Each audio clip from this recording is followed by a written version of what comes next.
তারাবির দোয়া তৈরি করলাম, সুবহানাল মুলকুল মালাকুতুল কুদরাতুল হাইবাতে ইয়া মুজিরু ইয়া মুজিরু ইয়া মুজিরু বলে শেষ করে দিলাম। এটা নাকি তারাবির দোয়া। কিয়ামত পর্যন্ত চ্যালেঞ্জ থাকলো, সারা পৃথিবীর আলেমের কাছে চ্যালেঞ্জ থাকলো, তারাবির সময় এই দোয়া পড়তে হবে। আল্লাহর নবী কোথাও জাল হাদিস বলে গেছেন, এরকম করে রেকর্ড পাওয়া যায় না। কেন তৈরি হলো এটা?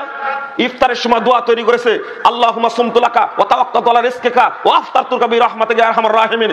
সবাই পড়ে, টিভিতে পড়ে, রেডিওতে পড়ে, পত্রিকায় দেয়, পেপারে দেয়, ক্যালেন্ডারে দেয়, মুখে মুখে মুরব্বীরা বলে, কিন্তু ইফতারের সময় এই দোয়া পড়তে হবে। পৃথিবীর কোন হাদিস গ্রন্থে বর্ণিত হয়েছে?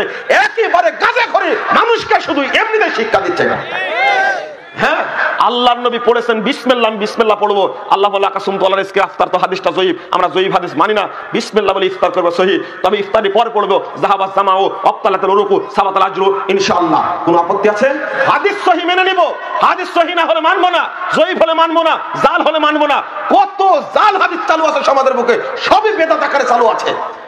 আপনাদেরকে দলিল ভিত্তিক আমল করার জন্য অনুরোধ করছি। যদি আজকে বেশি ভাগাড়ম্বরী করেন, আজকে যদি ভুলের উপরে টিকে থাকেন, সবচেয়ে বাংলাদেশের বড় সমস্যা হলো মৌলবী আর মুরব্বী। এই দুই শ্রেণীর মানুষ ভুল সংশোধন করতে চায় না, এতই আঁকড়ে ধরে থাকে। মুরব্বী আপনি সম্মানী মানুষ, আপনার ফজিলত কত জানেন? ও বয়স্ক মানুষ, আপনার ফজিলত কত জানেন?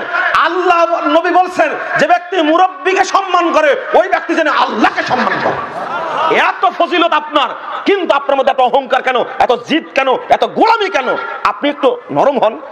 আপনার যদি বয়স 120 বছর হয়, যদি জানতে পারেন ওই সময় তাসবিহ দানা দিয়ে তাসবিহ গণনা করা বেদাত, হাতের আঙ্গুলে তাসবিহ গণনা করতে হবে। যদি ভুলও হয়, হাতের আঙ্গুলে তাসবিহ গণনা করবেন। এই হাতের আঙ্গুলের গিরাগুলো কাল কিয়ামতের মাঠে আল্লাহর সঙ্গে কথা বলে আপনার পক্ষে সাক্ষী দিবে। 1502 নম্বর হাদিস, লাটরায়ের বিসি দ্বারা, পাথরের কঙ্কর দ্বারা তাসবিহ দানা তাসবিহ দানা গণনা করা বেদাত। 120 বছর বয়সে, বৃদ্ধ বয়সে জানতে পারলেন এটা চলবে না। আপনি আল্লাহর ওয়াস্তে ত্যাগ করেন, আপনার ক্ষতি করতে আসেনি, উপকার করতে এসেছি। আল্লাহ রাব্বুল আলামিন বলছেন, ইল্লামান তাবা ওয়া আমানা ওয়া আমিলা আমালান সালিহা ফাউলাইকা ইউবাদদিলুল্লাহু সাইয়্যাতিহিম হাসানাত। আল্লাহ কত বড় রহমান, তিনি কত দয়ালু, তিনি কত দয়ালু। আল্লাহ বলছেন, যে ব্যক্তি তওবা করলো, সূরা ফুরকান 70 নম্বর আয়াত, যে ব্যক্তি তওবা করলো, ঈমান আনলো, বিশুদ্ধ আমল করলো, আল্লাহ রাব্বুল আলামিন তাদের যাবতীয় পাপকে নেকিতে পরিবর্তন করে দেবেন। 95 বছর বয়সে গিয়ে শুনলেন, এই আমলটা আমার ভুল ছিল। ভুল ছিল মানে আযানের দোয়াই পড়েছেন, ওয়াদ-দারাজাতু রাফিয়া ওয়ারযুকনা শাফাআতাহু ইয়াউমাল কিয়ামা ইন্নাকা লা তুখলিফুল মিয়াদ। এই বাড়তি অংশটুকু হাদিসে পাওয়া যায় না। আপনি কেন পড়তে গেলেন?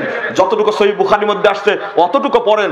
আপনি যখন বলছেন মুয়াজ্জিন as-সালাতু খায়রুম মিনান নাওম, তখন আপনি উত্তর দিচ্ছেন সাদ্দাক্তা ওয়া বারারতা। নাউযুবিল্লাহ, সাদ্দাক্তা ওয়া বারারতা বলার দোয়া পৃথিবীর কোনো হাদিস গ্রন্থে নেই। আপনাকে কেন বলবো? বেদাত সম্পর্কে ভাই আলোচনা করতে দিলে আমার অবস্থা ভালো থাকে না, আমি খুব কষ্ট পাই। রাসূলের আদর্শ ছেড়ে দিয়ে, রাসূলের আদর্শ ছেড়ে দিয়ে যারা বেদাতি আদর্শের প্রতি আত্মসমর্পণ করে, যারা বেদাতকে মেনে চলে, তাদের মতো হতভাগা আর কেউ নেই।